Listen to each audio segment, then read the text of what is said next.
One of the most common questions regarding improvements in continuous improvement is, where will I find the majority of my improvements? In this module, we will address this question. Let's jump in. When you think about improvements and where they occur, the answer is quite broad. Improvements can be found in the office, on the factory floor, inside computer systems, and just about everywhere. But the majority of your improvements will be driven on the front lines at the Gemba. The Gemba is the actual place where transformation and value creation occurs. When these frontline employees are trained in identifying waste and given the power to find and remove waste, you will find that great change can occur. Since these individuals create value as well as drive improvements, it can be very helpful for the people at the Gemba to have time set aside to make improvements.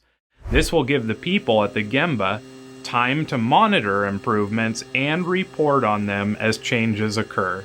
It's been said that more than 90% of your improvements will be driven from these frontline employees. With this amount of change driven directly from the front employees, you want to make sure they are trained to see and identify waste, root it out, fix problems, and that they are given time to do so. The last thing you want to have is frontline workers searching around for things to improve and not finding success.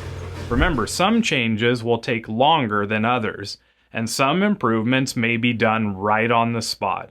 Depending on the amount of time each improvement takes, you may consider finding a way to schedule more strategic improvements. Now, before we go, we'd like to ask you a question that you can answer in the comments section or in the upcoming assignment section of this course. Where in your place of work do you think you could find the most opportunities to improve at? We look forward to reviewing your answers, and we'll see you in the next module.